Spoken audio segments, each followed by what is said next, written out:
Assalamualaikum warahmatullahi wabarakatuh. Perkenalkan, nama saya Andika Pratama dari Prodi S1 Pendidikan Teknik Bangunan Universitas Negeri Malang.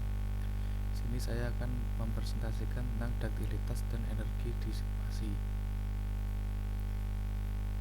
Duktilitas adalah ukuran dari suatu kemampuan dari struktur untuk mengalami lendutan yang besar tanpa mengalami perubahan kekuatan yang berarti.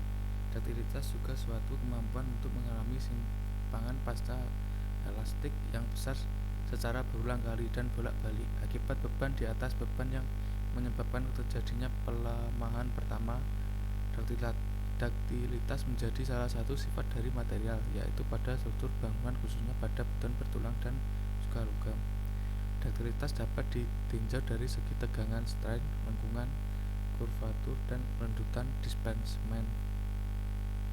Untuk rumusan duktilitas tengan atau strain ductility, untuk E total tengan yang terjadi, Y total tengan pada saat lelah. Untuk rumus duktilitas lengkungan, M sama dengan lengkungan maksimum yang ditimbulkan, Y sama dengan lengkungan pada saat lelah. Duktilitas lendutan atau displacement ductility, lendutan pada titik lelah UY dan pada titik plastis UP penuh adalah komponen-komponen dari total lendutan yang lateral. Ilustrasi duktilitas sebagai berikut merupakan mekanisme keruntuhan ideal suatu struktur dengan sendi plastis terbentuk pada ujung balok dan kaki kolom. Pengaruh duktilitas: pada saat gempa terjadi, elemen-elemen struktur bangunan yang mempunyai duktilitas tinggi akan menyerap energi lebih banyak dibandingkan dengan elemen-elemen struktur dengan duktilitas kecil atau getas. Saat terjadi gempa, terjadi duktilitas pada struktur menyebabkan terjadinya sendi plastis secara bertahap. Sendi plastis inilah yang bertugas menahan beban gempa yang besar. Sendi plastis sendiri adalah kondisi ujung-ujung elemen struktur yang semula kaku atau terjepit sempurna, kemudian menjadi sendi atau pinet karena material penyusunnya telah mengalami kondisi plastis.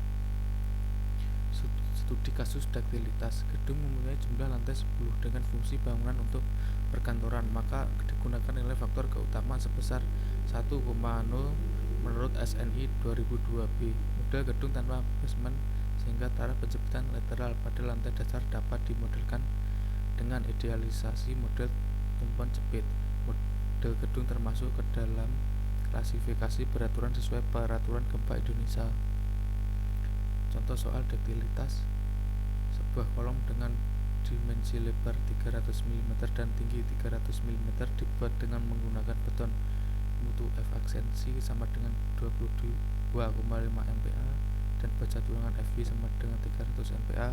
Jika pada kolom terpasang tulangan 4D sampai 10, kolom digunakan untuk menahan beban aksial sebesar 20 kN dan momen sebesar 0,5 kN per meter. Apakah penamaan kolom tersebut kuat? Untuk luas tulangan atau AST 4D sampai 10 sama dengan 2,85 cm persegi sama dengan 25,285 mm persegi. Untuk luas betonnya AG 300 dikali 300 sama dengan 90.000 mm persegi. Untuk eksdentrisnya E sama dengan MU per PU diperoleh hasil 285 mm persegi. Untuk MI nya didapatkan hasil 30 mm persegi. Untuk PN max nya didapatkan hasil 1,441 kN atau 20 kN. Untuk yang kedua, energi disipasi. Energi disipasi adalah kemampuan struktur dalam menyerap energi melalui proses lelah pada daerah sendi plastis. Dalam perencanaan suatu struktur gedung tanpa gempa bersifat detail di daerah sendi plastis sehingga diharapkan terjadi deformasi plastis. Sebelum keruntuhan, faktor-faktor yang mempengaruhi disipasi energi adalah tekan dimensi, penampang, dan riwayat pembangunan. Pengaruh energi disipasi adalah apabila struktur berbeban siklik atau cyclic loading, maka energi yang diserap dalam suatu siklus pembebanan adalah jumlah dari energi yang diserap saat menerima beban tarik dan beban tekan. Total energi disipasi selama pembebanan berlangsung merupakan luas daerah atau height dari slope beban P dan lendutan. Studi Terjadi kasus energi disipasi. Masyarakat Indonesia mulai marak menggunakan material baja canai dingin sebagai struktur tambahan pada sebuah bangunan seperti struktur kuda-kuda atap, tangga plafon, dan lain-lain. Namun Indonesia terletak pada cincin api sekaligus menjadi titik temu 3 lempeng besar yang aktif bergerak. Baja canai dingin yang mulai populer di Indonesia akan dihadapkan dengan masalah beban gempa atau beban siklik atau beban berulang. Dengan pengujian terhadap pemodelan portal 2 dimensi sederhana diharapkan dapat mewakili bagaimana perilaku baja canai dingin terhadap beban siklik.